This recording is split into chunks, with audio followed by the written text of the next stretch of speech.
Well, good afternoon, everyone. I'm pleased to be here today as we look ahead to Tynwald Day, and for many, a long weekend to spend with family and friends.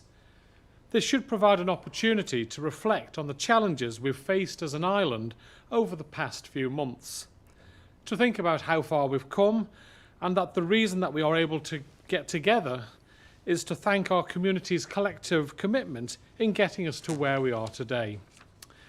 As was largely normal again, the island's border restrictions remain a major policy challenge for the Council of Ministers. The situation continues to be complex. Tough conversations have taken place with strong emotion on both sides of the debate. Last Thursday, I said I would bring you more news regarding the 5-stage framework we have in place to provide a safe and controlled pathway to opening up our borders. I will come to that and other matters in a moment. But first, I would like to invite the Minister for Health and Social Care to run through today's numbers. I know that the Minister also would like to share an update on the maternity ward. David. Thank you, Chief Minister. The total number of tests undertaken stands at 6,558. The total number of tests we have had back is 6,547, so we are outstanding 11 test results. The total number of confirmed cases remains at 336, with no new cases identified. In relation to maternity ward and services, we do appreciate that it's been a very difficult position for many ladies who are giving birth, not being able to have the support that they would have had in normal times. And I would like to thank people for bearing with us while we turn services back on. I'm delighted to be able to announce that with immediate effect, we have removed the restrictions around birthing partners. They have now been lifted. There will also be visiting on the maternity ward for one person from the hours of 6 to 8 p.m. each day. The only thing that we will be asking is that those birthing partners remain with the lady giving birth throughout the entire period, and that they don't, as they could pre-COVID, nip in and out as they wish. We will be asking them to remain with the lady for the entire period. But thank you once again to everyone who has bared with us as we get our services back to normal. We appreciate it has been a very difficult time for those involved, but we're delighted to be able to say we've been able to lift those restrictions today. Thank you, Chief Minister. Thanks very much, David, and that's excellent news. Now, last week I said that the Council of Ministers would look once again at our borders policy. I said that we would consider if we were ready to take the next step in allowing more movement in a safe and controlled way.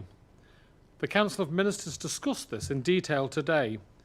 We looked at relevant data and we considered the situation faced by our near neighbours and further beyond.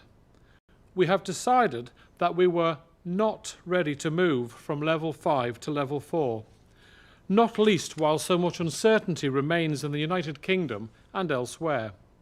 We may be close, but we are not yet there.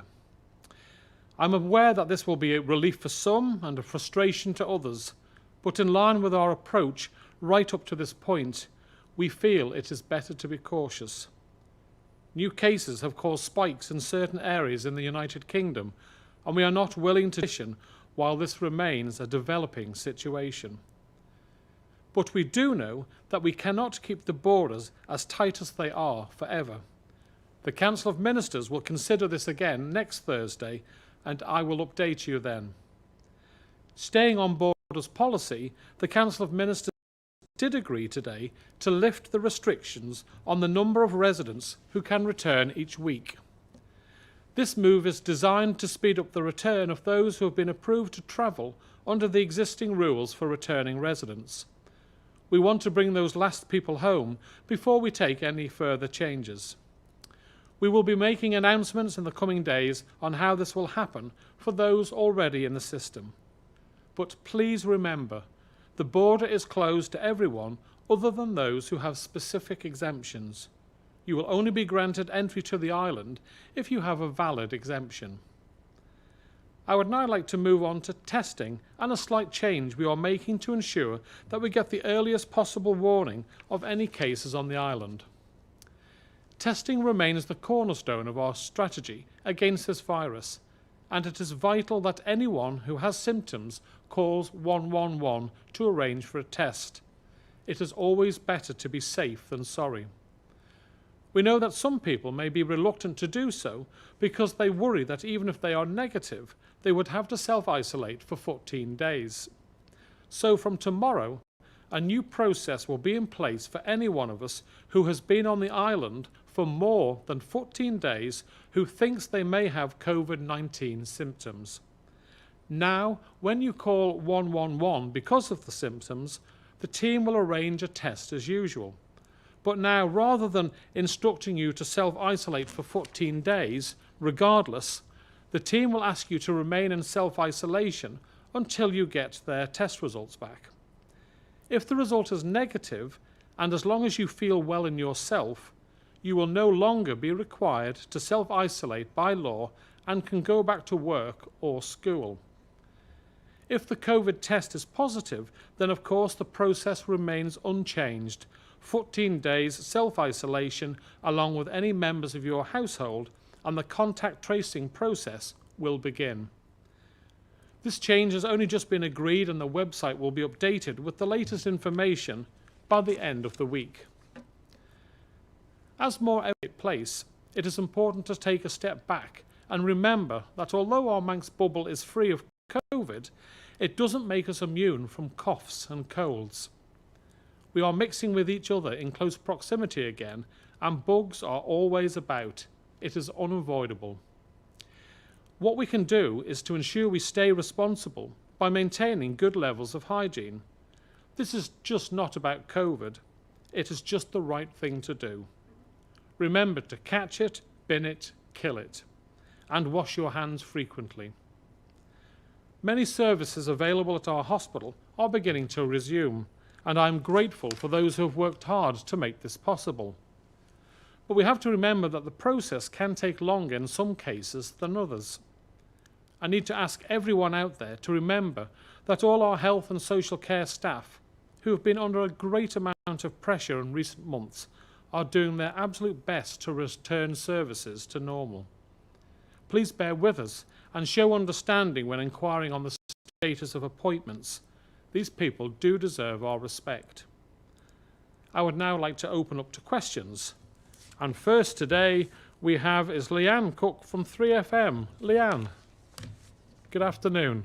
Good afternoon, Minister. I hope you're well. You've answered my first question. I was going to ask about birthing partners in the maternity ward, but you've answered that, David. So, my second question is for the Health Minister, though, please.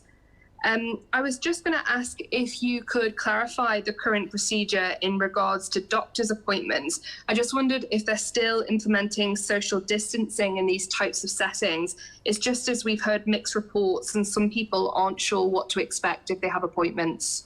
So in relation to doctors and GP surgeries, at the moment they're still doing the telephone triage. So they are checking what people require via telephone and then inviting in for physical appointments those that the doctors themselves believe they need to see. When people arrive at the surgery, we have now removed social distancing as a department policy, but if the doctor's surgeries themselves feel it's more appropriate for that to continue, then they're fully free to do that, but it's not something that's been mandated by the department. So you may find different surgeries will take different approaches. Okay, thank you. And my second question is for either of you, really. It's just in regards to entertainment on Ireland, for example, the Villa Gaiety reopening. For the likes of entertainers, musicians or artists coming over to the Isle of Man, just wondering if any thought's been given to if they'll have to isolate or will they be able to come over and then leave? Well, I suppose this is being worked on at the moment, Leanne. I don't think there's a clear policy on that. So at the moment, I think they will have to quarantine. I don't know, Dave, if you've got any additional information. Yeah. Under the current rules, it would be exactly the same. They would have to quarantine. Also, equally, it would depend whether they meet the key worker exemptions for them to be able to enter the island as things currently stand. Obviously, a lot of the shows that are going on aren't starting up really until around about late August, September time. It's very hard to predict that far in the future what the situation is going to be. But at the moment, they would have to comply, firstly, with the key worker policy to be able to enter the island. And then even if they complied with that, they would have to self-isolate. And there would probably be restrictions around what they could do in any performance because of obviously the need for them to social distance. Yeah, okay, so thank you. I sincerely hope that we are in a position that come September that they can move onto the island, but let's keep fingers crossed on that. So next we have Amanda Cashmore from Jeff the Mongoose. Good afternoon, Amanda. Faster Mai. Good afternoon. My first question is for the Health Minister, if that's okay. There are some scientists who believe the T cells in our immune systems have been used to fight the virus, rather than those testing positive for COVID-19 developing antibodies. Are you considering undertaking COVID-19 T cell testing as well as antibody testing to get a better picture of those who've been infected on the island? Well, at the moment, in relation to the T-cells research, it is still very early days, Amanda. So we need to see more firm evidence of that. There has been, as you rightly say, several scientists now from across the world that have actually come forward and postulated this. But at the moment, we are sticking with the antibody testing. Of course, the whole point of the antibody testing isn't to tell someone whether they have had COVID-19, because there's no automatic immunity inferred in that. It is a population study. But we are looking at the interesting results that are emerging in the scientific community around T cells. But as a small jurisdiction, we will need to see where that goes in the larger jurisdictions first. Thank you very much. And secondly, for you, Chief Minister, for anyone coming onto the island granted a key worker exemption from strict, can we expect to see testing when they arrive in the next few weeks? We know it's not 100% accurate to test someone when they arrive, but as we have the testing capacity now, does it not make sense to be as safe as possible? Well, obviously, we take advice, Amanda, from our medics on that. The testing situation only tells you the situation on the day that the test is carried out. It doesn't say that whether the person has COVID or not, and therefore it's not something that gives you a really good, safe record of that person's position. But obviously, this is something that our medics are looking at, and if we feel the need to change to that system. Obviously, we're looking at all sorts of new systems. The Guernsey are trying a model out later on this week on 7-day isolation and then having a test. So there's quite a few thought processes going on making changes, and we'll announce that once we feel comfortable that it's the safe and right thing to do.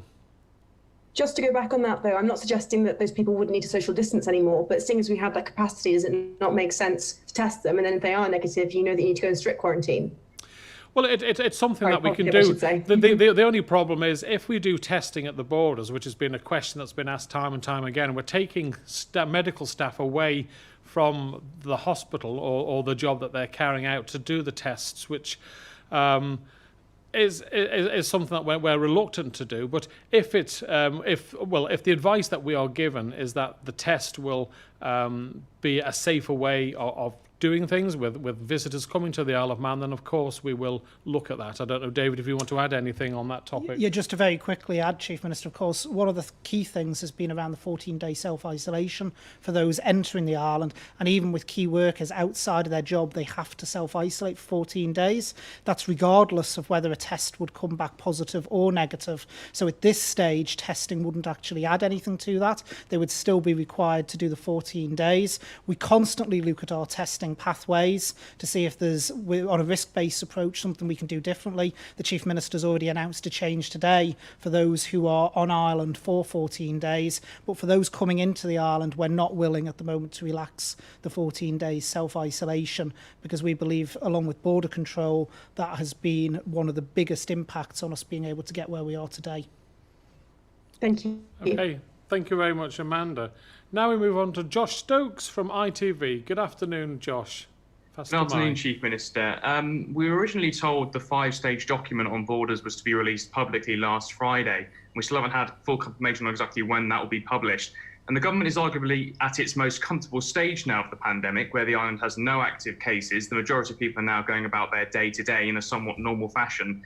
So is there a deliberate delay here on borders with more of a focus on the government's ongoing reputation? Because whatever you do now going forward with the borders, the island will be at its greatest risk of a second wave. So is there a balance there between the government's reputation amongst the public and the plans now going forward, especially given you've also said you're not willing to drop to stage 4 at this stage?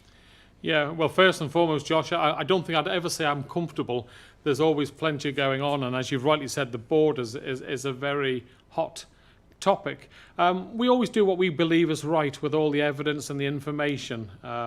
I don't go in for popularity stakes. It's what is right, and as a Council of Ministers, we feel that with the situation in the United Kingdom at the moment, we're not quite ready to move from stage 5 to stage 4. We've looked at that data.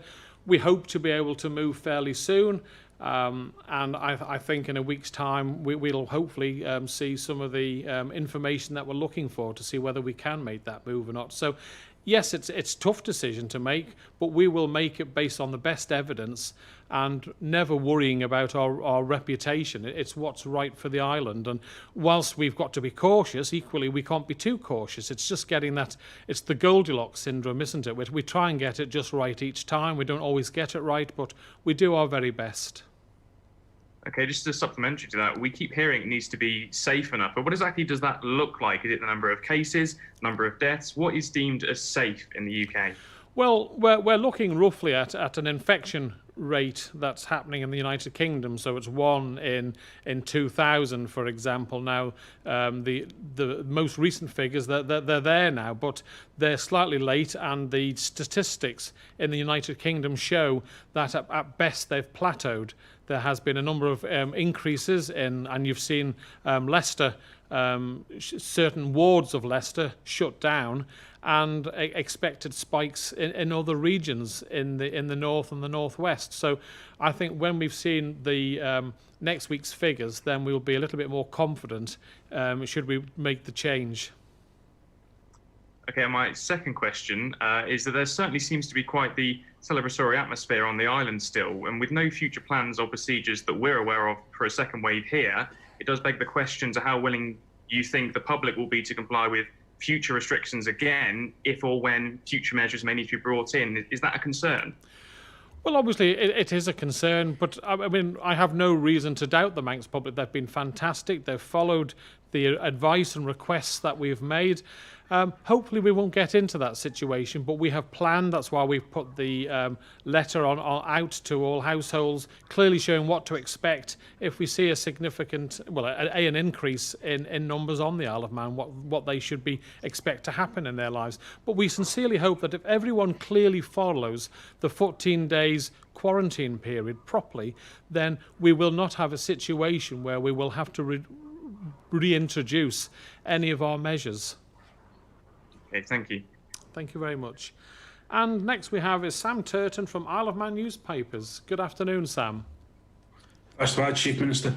I just wonder if we could start with a few of our readers have mentioned to us, and I just checked the website here, it's still saying the same thing. The Steam Packet are selling tickets on sailings to the island as of the 15th of July, and indeed they appear to be showing that they're going to Liverpool from the 17th of July. Given that the Treasury is the shareholder, it's the only shareholder in the Steam Packet, and that the Steam Packet will have worked with government so much on border controls, should we take this as a potential indication that that is where we'll be going in the next 2 weeks? Well, no, not necessarily. I've just announced now, Sam, that there will be, for those who have the right to have left the island to come back, that there will be no longer next week. We'll be announcing the exact date. There'll be no longer the restrictions that you can only come on a certain day, and the lifting of 50 passengers on the boat. We are now going to be allowing people to come back next week. We'll announce the date anytime, and there'll be no restrictions in numbers per week, and that will make a significant impact on those people who've gone away, maybe sadly to see a relative that's either a funeral or seeing them before they pass away, and they're having to wait a week or two. With the changes that I've just announced now, it means that going forward next week on the Steam Packet, you'll be able to come back from any day of the week, and the number 50 will be increased significantly. Okay, thank you. And secondly, to Mr. Ashford, please. In terms of the antibody testing, where are we at this stage now? I know we said by the end, there was a target for the end of July. Where are we at this stage now at the start of the month, and where do you plan to be by the end of the month? So at the start of the month, Sam, we are now at the point where we've done around 3,000 antibody tests, 2,000 to go, which will be completed by the end of July. We are looking to get an interim report out because we have enough information now. Hopefully, the start of next week, we're now hoping. So it will be quite interesting. We'll be able to get the public findings out there so far. And then obviously, once we've completed the full 10,000, then we will actually look to get a full population report out so we can get out to the public how far COVID-19 has spread across the island. So at the minute, is there an indication that the levels are about right and where we believed we were of testing, or is there an indication that it may be a little bit higher at all? Or? We're actually ahead of where we expected to be at the start of this month in terms of the antibody testing. At this point, initially, we were expecting to be around about 2,500, so we're roughly around about 500 tests undertaken ahead of that. Thank you. Okay, nice try, Sam, to try and get more information out of the Minister. Never any spoilers from me, Chief Minister. Right, and last but not least, we have Alex Bell from the BBC. Alex, over to you. Good afternoon. Thank you, Minister. Yeah, well, we were hearing that the UK is considering this traffic light system for countries where holidaymakers from there can go to. Once the borders do open, can we expect the Isle of Man to apply any kind of different restrictions to people who come in from different countries? Not at this. Well, at this moment in time, the next stage is to allow the movement of people from the Isle of Man to go off the island without any requirement to give a reason. They'll have to book to go off the island, fill out a form, print it off, and take it with them so that they can come back unhindered. But we're quite a stage down before we get to A, opening our borders, and B, deciding whether it's a free-for-all or certain countries. Who knows where the UK numbers will be?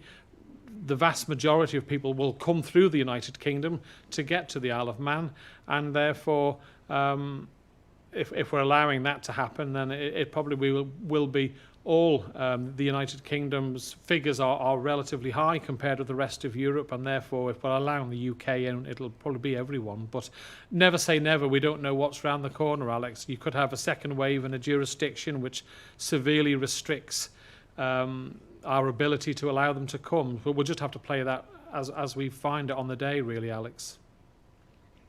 Thank you. And the second question, I don't know if it's more for the Health Minister or for yourself, just concerns this change you're making to the testing-based self-isolation requirements that you mentioned there. When is that coming in, sorry?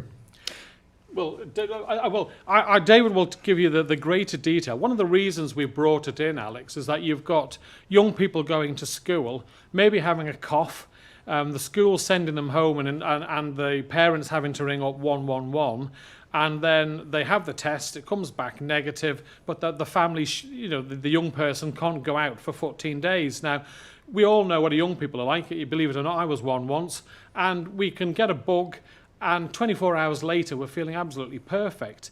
But if that bug shows any similar symptoms to COVID-19, we've been making that person, the household, shut down for 14 days. And we're trying to encourage people that if they think they might have it and they haven't, to come, instead of staying home and thinking, well, I don't want to be isolated for 14 days, they'll come forward, have the test, and if they don't have it, and the symptoms have gone away, then they will be able to move freely around. And David, if you want to expand on that. Yes, thank you, Chief Minister. Just to say, Alex, that obviously people who've been on Ireland for the last 14 days, their risk profile is very different to those who may have been travelling elsewhere, because we haven't had any confirmed cases. So it's sensible now to move to that position where if people have been on Ireland for over 14 days, they have no travel history, then it is sensible that if the test comes back negative, we can assume pretty much that is accurate. In terms of doing it a different way, if we carried on the way we are, if you had a household, say, with 3 children, it would only take a couple of cases for households to become permanently locked down into 14-day isolation. And with the economy returning, people needing to go back about their daily business, it's just not practical. So we take a risk-based approach, and for those who are on Ireland for 14 days or more, this is a perfectly acceptable risk-based approach to take.